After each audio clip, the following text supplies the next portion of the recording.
पश्चिमी बंगाल में भाजपा की प्रचंड जीत का क्या कारण है?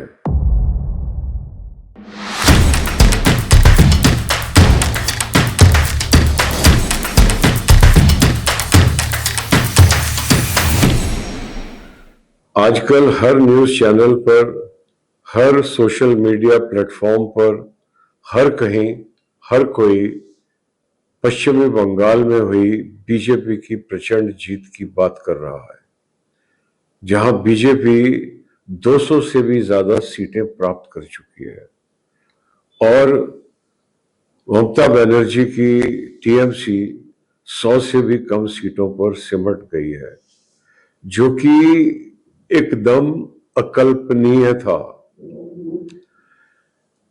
तो ये अकल्पनीय कार्य कैसे हुआ, इसके ऊपर हमें शोध करनी चाहिए कि क्या ये केवल एक हिंदुत्व की लहर के परिणाम स्वरूप है या इसके और भी कोई गूढ़ कारण है, और इन समस्त कारणों का और जो कुछ भी हुआ है उसका भारत के वर्तमान 21वीं सदी के इतिहास में क्या प्रभाव पड़ेगा, इसके ऊपर हमें अपने ध्यान को केंद्रित करना होगा। कोई सोच नहीं सकता था ममता बनर्जी 48 घंटे हो गए हैं, सख्ते में है, वो कह रही है कि मैं जाके इस्तीफा नहीं दूंगी, क्योंकि मानसिक रूप से वो इतनी आदी हो गई थी वहां की मुख्यमंत्री होने का, वहां की निरंकुश शासिका होने का, कि आज जो उनका नया रूप है as a leader of opposition, and that too with very marginalised support, not at par with the support of the ruling party, तो ऐसी पोजीशन में उनको कल्पना करने में भी मुझसे नहीं हो रही है कि मैं उस परिस्थिति में कैसे जाऊंगी। यही परिस्थिति आके खड़ी हो गई है। तो ये परिस्थिति आके क्यों खड़ी हुई, और इसका एक इतना गूढ़ कारण है, इतना गूढ़ कारण है, जिसको मैं आज अभिव्यक्त करना चाहूंगा। और उसका एक छोटा सा जो सूत्र है वो ये है कि जब भारत के मुसलमान गंगा जमुनी तहजीब की और हिंदू मुस्लिम एकता की बातें करते हैं, तब वो भाजपा को वोट क्यों नहीं देते हैं, या भाजपा से जो दूरी है मुसलमानों की वो स्ट्रेटेजिक है या कम्युनल है, और इस पर कोई भी बुद्धिजीवी, लिबरल, लेफ्टिस्ट इस पर टिप्पणी क्यों नहीं करता।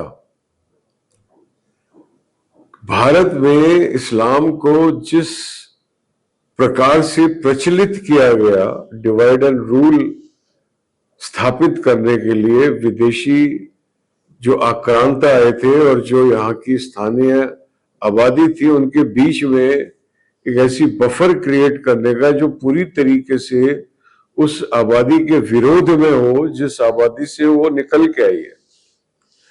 तो इस डिवाइड एंड रूल की आकांक्षा के कारण ये परिस्थिति इतनी बिगड़ चुकी है कि मुसलमानों ने प्रो मुस्लिम होने का अर्थ एंटी हिंदू होने में कन्वर्ट कर दिया है। और ये ममता बनर्जी की हार के प्रमुख कारणों में से एक है, because politically she was trying to be pro Muslim, but when they got the power, like one case of Jahangir Khan is there, and there must be so many other Jahangir Khans. So when they were provided the political power, the protection of the political power, they converted into their rule of terror, जिसको कहते हैं don या भाईगिरी हिंदी के अंदर, गुंडागर्दी। ऐसा क्यों होता है? कि अतीक अहमद, मुख्तार अंसारी, दाऊद इब्राहिम, हाजी मस्तान, करीम लाला, ये सब के सब ये हमारी भारतीय मुस्लिम कौम से ही क्यों उत्पन्न होते हैं?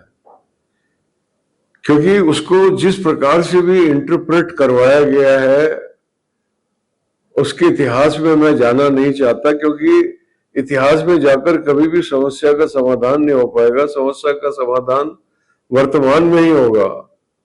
मैं वर्तमान में रहना चाहता हूं, लेकिन जो उसको प्रचलित किया गया, प्रसारित किया गया as absolutely anti Hindu, hatred for Hindu, उसका पहला परिणाम 1947 का जो डिवीजन ऑफ इंडिया हुआ उसमें निकला। और उसके बाद में तकरीबन 40-50 साल तक जो भारत की मेजॉरिटी थी वो इस आघात को, जैसे आदमी सुन्न हो जाता है वैसे उस अवस्था में देखती रही और पूरी तरह अपने ऊपर सेकुलरिज्म का, जिसका अर्थ ये लगाया जा रहा था कि आप अपनी धार्मिकता को, अपनी सनातन धार्मिकता को सार्वजनिक रूप से प्रकट नहीं करेंगे, तो उसमें सब संलग्न हो गए। लेकिन इस दौरान हमारे मुस्लिम भाई बहनों ने स्वयं को भी उसी प्रकार सेकुलराइज करने के बजाय इस अवसर को स्वयं को और अधिक कम्युनलाइज करने में लगा दिया, जिससे कि एक बहुत ही बड़ा एक विश्वासघात का जैसा आघात लगा। एक ऐसा महसूस हुआ कि मेजॉरिटी कम्युनिटी को कि हम तो अपनी तरफ से अपनी धार्मिकता के प्रत्यक्ष लक्षणों का त्याग कर रहे हैं और मॉडरेट होने का प्रयास कर रहे हैं, और ये डे बाय डे जो है और ज्यादा स्टॉन्च होते जा रहे हैं। और जो राजनीतिक दल इनका लाभ उठा रहे थे, वो उन्होंने एक वर्ड कॉइन हुआ, Muslim appeasement. And Muslim appeasement unfortunately meant कि हिंदू एग्रीवमेंट। किसी तरह हिंदू जब तक हर्ट नहीं होएगा तब तक मुस्लिम जो है वो अपीज्ड महसूस नहीं किया करेगा।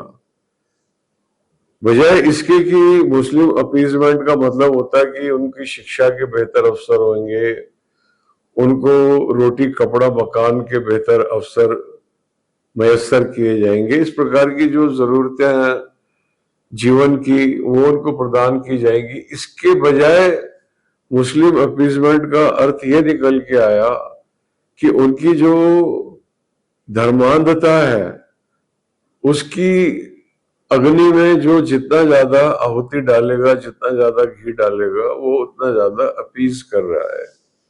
तो इस प्रकार से चली, जिसका परिणाम, जिसका रिएक्शन निकल के आया, जो मेजॉरिटी है वो धीरे धीरे रिएक्ट करना चालू किया उसने, और 2014 में आकर वो पूरी तरीके से उसने अपने डिसइल्यूजनमेंट को जाहिर कर दिया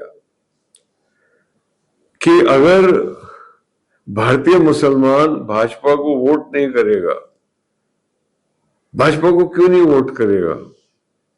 भाजपा ने मुसलमान का क्या बिगाड़ा? आज तक क्या बिगाड़ा?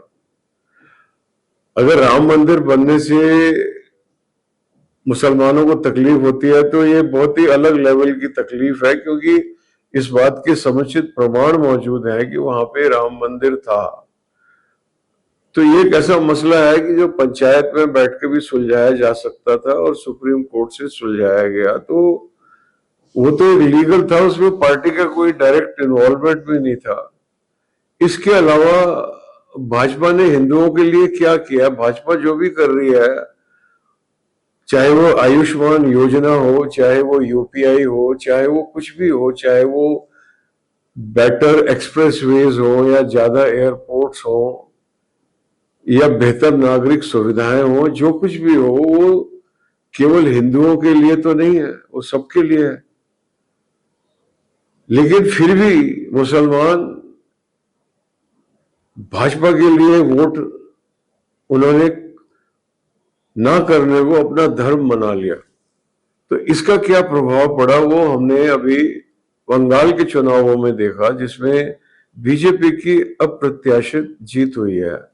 ये एक मेजॉरिटी का रिएक्शन है कि अगर आप इस पार्टी को, भाजपा को वोट इसलिए नहीं दोगे क्योंकि आपके परसेप्शन वो हिंदुओं की पार्टी है, तो हम भी उस पार्टी को वोट नहीं देंगे जो हमारे परसेप्शन में मुस्लिम्स की पार्टी है। And in this context TMC हो गई, बिकॉज टीएमसी के राज में उनको वो प्रोटेक्शन मिल रहा था। तो ये जो कारण है, इस पर आत्ममंथन करना होगा भारतीय मुस्लिम समाज को, और ये किस दिशा में जाना चाहिए, ये किस प्रकार से होना चाहिए, इस पर हम अगली चर्चा में इसको आगे बढ़ाएंगे।